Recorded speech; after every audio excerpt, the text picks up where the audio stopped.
Hello friends, America Russia போன்ற நாடுகள் அவங்களோட விண்வெளி வீரர்களை ஸ்பேஸுக்கு அனுப்புறதுக்காக ஸ்பேஸ் ஷட்டில்ஸை யூஸ் பண்ணுவாங்க. ஆனால் இந்தியா ககன்யான் திட்டம் மூலமாக மனிதர்களை விண்வெளிக்கு அனுப்புகிறாங்க.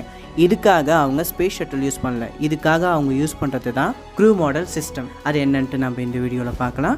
Welcome to my channel all in Tamil. Gaganyaan திட்டத்துக்காக இந்தியா உருவாக்கியிருக்க இந்த crew model GSLV Mark 3 rocket மூலமா எர்த்தோட லோ எர்த் ஆர்பிட்டல்ல கொண்டு போயிட்டு நிப்பாட்டுவாங்க. அங்க நம்மளோட 4 ஆஸ்ட்ரோனட்ஸும் ரிசர்ச் முடிச்சதுக்கு அப்புறம் ககன்யான் திட்டத்தோட ரீஎன்ட்ரி ப்ராசஸ், அதாவது இதுதான் இருக்கத்திலே ரொம்ப கஷ்டம், இந்த ப்ராசஸை செயல்படுத்துவாங்க. இந்த ரீஎன்ட்ரி ப்ராசஸ் அப்போ நம்மளோட க்ரூ மாடலோட அவுட்டர் சர்ஃபேஸோட ஹீட்ன்றது 1500 டிகிரி செல்சியஸ்க்கு மேல இருக்கும். இது எல்லாத்தையும் வித்ஸ்டாண்ட் பண்ற மாதிரி ஸ்ட்ராங் மெட்டீரியல்ல தான் இந்த க்ரூ மாடலை உருவாக்கியிருக்காங்க. இந்த க்ரூ மாடலானது குறிப்பிட்ட ஹைட்டுக்கு வந்த பிறகு பேராஷூட்ஸ் மூலமா இதோட வேகத்தை கட்டுப்படுத்தி கடல்ல விழ வைப்பாங்க.